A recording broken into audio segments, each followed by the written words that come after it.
Neato. Hi everyone, Anthony Fantano here, internet's busiest music nerd. I hope you're doing well.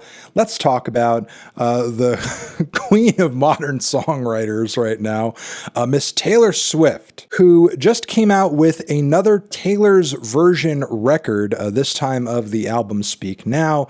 Love her or hate her, Taylor Swift is grinding through her career as if her life depends on it. She's performing and touring and collabing and recording and putting out new material, and on top of it, continuing to re-record her older records back from her past record deal so that she could have her own self-owned versions of her very popular albums. There are only a few records left for her to redo at this point. Speak Now is not one of the more highly anticipated records from this series for me, but still I wanted to listen to it and see how it panned out. This is a record for Taylor where I think she established a few things. Her trademark pop, country, rock fusion sound through which she showcased just a massive love and admiration for the work of Sheryl Crow and Shania Twain. And I think with this LP, she also very much kind of set in stone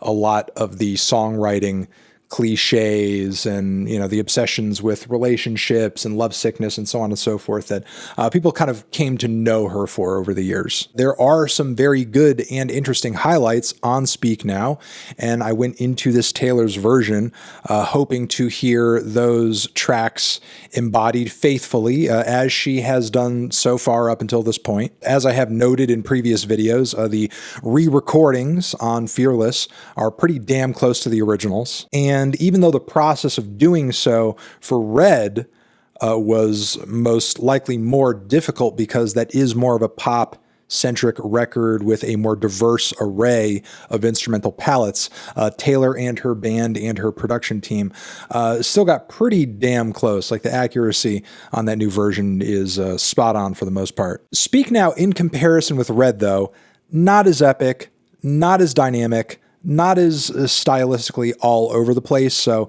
I was kind of going into this expecting, the vocal performances and the instrumentals to be pretty spot on. I will say there were some noticeable differences in the two recordings in the Taylor's version as opposed to the original. The mixes and instrumentation are much bassier and heavier on a lot of cuts, more of an emphasis on the bass and drums. Most notably on cuts like Haunted, for example, the drums on that thing are booming. Across this new version as well, I feel like Taylor and her team kind of toned it down a little bit on, the elements of twang and timbre that made her older music sound just a bit more country. You actually even hear that a little bit less in her voice on this record in terms of like the affectations and inflections that she approaches certain lines and lyrics with. So it's kind of like she's smoothing her sound out a little bit in retrospect to make it palatable to a wider audience, just a tad. I mean, it's not like, a night and day difference, but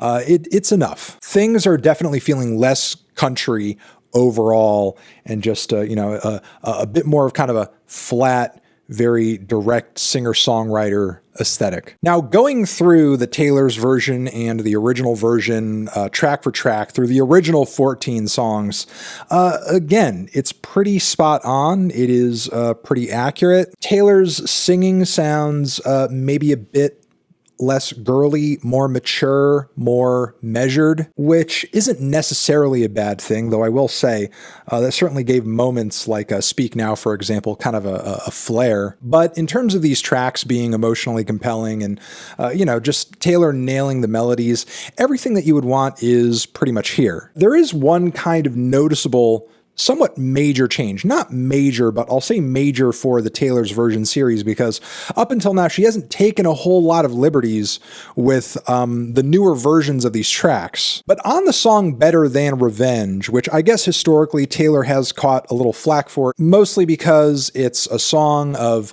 a guy who she has a crush on and he gets taken away by another girl, and she kind of likens that to a lot of things, including a toy being taken from her. I mean, if you listen to it, it's a pretty mean and it's a pretty bitter song. So of course, in such a track, the lyric pops up. She's not a saint and she's not what you think. She's an actress. Oh, oh, oh. But she's better known for the things that she does on the mattress. Oh, oh, oh. Which gives off very like, she's a hoe, like kind of energy, you know? But I mean, the lyric rolls off the tongue really well. And as a chorus line, it really freaking hits. Is it the nicest thing to say? No, but the song isn't coming from a very nice place. Like if Taylor is embarrassed about her writing or her behavior on this track, I don't know, the entire song is kind of an embarrassment. In a way, Taylor has decided to mitigate this a little bit by changing that mattress lyric to, he was a moth to the flame, she was holding the matches. Whoa. Pretty close replacement, I suppose. Again, interesting because Taylor hasn't, gone quite this far from my understanding in terms of like really swapping lyrics and, meanings in and out with these tracks. She's been pretty faithful to these original recordings, but in this instance was like, yeah, you know what? Personally, I guess I'm finding this lyric here a bit cringe, hasn't aged super well. We get a bit of a switch up with this new version. Thankfully, there are other things about this record that originally were good and, have kind of carried over into this new version. Song Mean is still great, still hard-hitting, though again, not quite as twangy as the original recording was. Dear John, I'm very glad that over the years, this song has remained to be as biting as it was originally written to be. The track, if you guys are not aware, is about John Mayer and, mocks him right down to having these like, cute little weepy white guy bluesy guitar licks like thrown into the instrumental in the background. I mean, to me, Taylor mocking John's sound is even more damning than anything she says about the guy in the lyrics. But yeah, for the most part, standard track run and addition original to Taylor's version is pretty spot on, pretty accurate, to be expected. But then beyond that, we have the From the Vault tracks, which if you guys have been paying attention, Taylor has been adding extra songs to these records to sort of incentivize fans to listen to them and try them out. And some interesting guests have been thrown into the mix on these too. Of course, these tracks have been produced by Aaron Dessner and Jack Antonoff. Taylor keeps going back to them for recordings, and it's understandable as to why. It seems like they work well together. The first of the Vault cuts on this record is Electric Touch,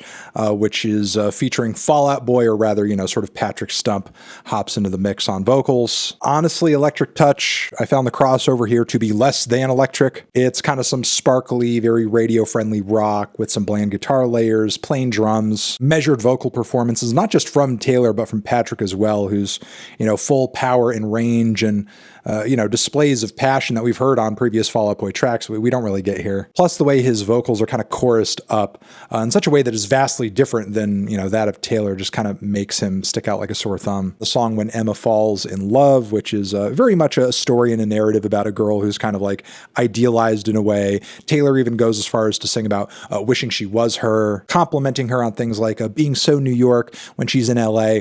Clearly this is a person in her view who knows herself. Overall, do I love the song? No, but it is a heartening portrayal, even if some of the character descriptions are a bit basic and the whole thing feels kind of storybook. The song I Can See You, to me, lyrically and instrumentally, just kind of feels like more Sheryl Crow, Shania Twain worship, but with rhythm guitars that feel like something out of the Clash's London Calling for whatever weird reason. Meanwhile, Castles Crumbling is a lot more dramatic and personal, being a statement on fame, likening that to being like a princess or a queen whose, I guess empire falls before them because they kind of lose touch with who they are, and they allow the power of their station to kind of get to them, and they make some bad decisions in the process. Once again, I think this track also displays how far Taylor has come as a songwriter, because a lot of the things that she, writes about these days just come across a lot less black and white. I think she's gotten more nuanced in the narrative she portrays in her songs. However, I will give her kudos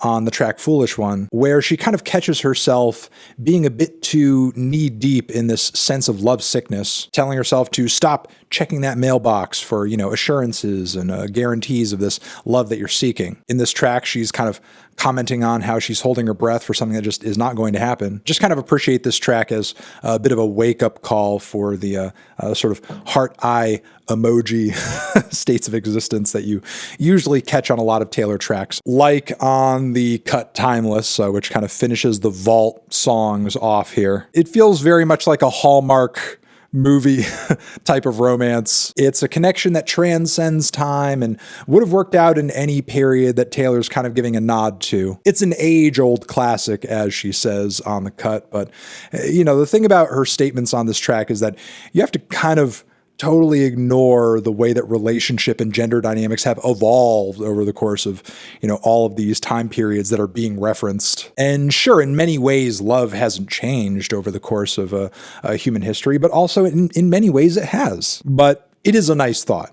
I guess. All in all, though, that is this new Taylor Swift Speak Now, Taylor's version project in a nutshell. What you see is pretty much what you get. Outside of some sonic and lyrical alterations, you kind of get your, standard classic 14 cuts. The additions, in my opinion, were not nearly as strong as they were on previous Taylor's versions. Though, again, I guess it is cool to see Fall Out Boy in the mix. Also, I didn't mention Hayley Williams of Paramore fame does pop in on Castles Crumbling. But yeah, I think we could leave it there. Those are my thoughts. What are yours? Leave them in the comments. You're the best. Mwah. Love you. Over here next to my head is another video you can check out. Hit that up or the link to subscribe to the channel. Anthony Fantano, Taylor Swift, the Speak Now of Forever.